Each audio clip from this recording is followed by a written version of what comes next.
धारावीमध्ये गेलं वर्षभर जो सर्वे चाललेला आहे तो सर्वे बोगस कसा आहे, चुकीचा कसा आहे हे मी सत्य सांगेन, कारण मला त्यातलं जास्त नॉलेज नाही।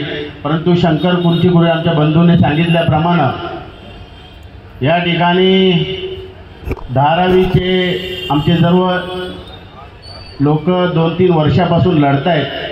आपण प्रत्येक घरातून एक एक व्यक्ती आलेला आहात। आपल्या चाळीमध्ये, आपल्या झोपडपट्टीमध्ये प्रत्येक ठिकाणी सर्वे होतोय, चालू आहे।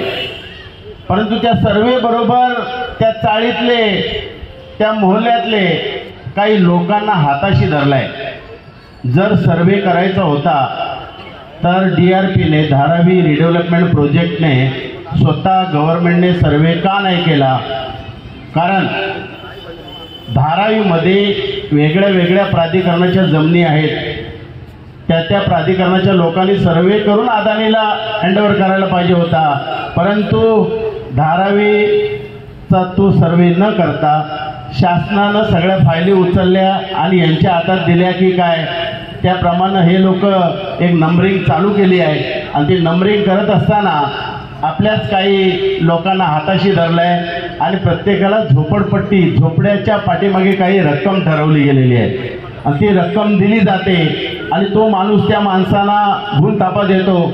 अरे काय त्या माने साहेबांचं ऐकताय, काय त्या धारावी बचावच्या लोकांचं ऐकताय? आपल्याला जर सर्वे झाला नाही तर आपल्याला घर मिळणार नाही, अशी त्या ठिकाणी चुकीची माहिती दिली जाते।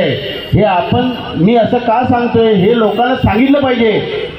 जरी सर्वे झाला नाही तरी अदानीचा बाप सुद्धा आम्हाला अडवू शकत नाही।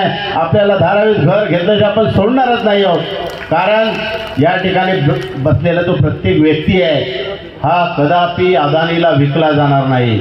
माझ्याही घरी आले होते अदानीचे लोक, माझ्याही गेल्या महिन्यात घरी आले होते, साहेब फक्त तुम्ही बोला। परंतु माझा नेता जोपर्यंत धारावीतल्या बाबतीतली भूमिका स्पष्ट करत नाही तोपर्यंत शेवटच्या श्वासापर्यंत धारावीच्या पाठीशी आम्ही उभे खंबीरपणे राहणार आहोत।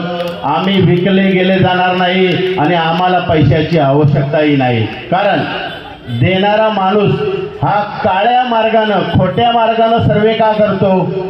तो आमच्याशी का बसत नाही? तो आम्ही विरोधक आहोत, आमच्याशी बसा, आमच्याशी बोला, आम्हाला काय पाहिजे, आमच्या काय मागण्या आहेत ते जाणून घ्या। ते जाणून न घेता प्रत्येक झोपड्याच्या पाठीमागे काही रक्कम लावून जर तुम्ही सर्वे करणार असाल आणि जे लोक विरोध करतायत त्यांना सांगतायत की तुमचा सर्वे यापुढे केला जाणार नाही, तुम्हाला आम्ही मुलुंडला पाठवू। अरे जे तुम्ही सर्वे करता आहात तो खरा आहे का? आपण जो सर्वे चालू केलेला आहे तो खरा आहे का? जर खरा असेल तर आम्हाला त्याची ब्लूप्रिंट, आपण जे धारावीचे डेव्हलपमेंट करणार आहात त्या धारावीच्या नाक्यावर आपण ब्लूप्रिंट लावली का?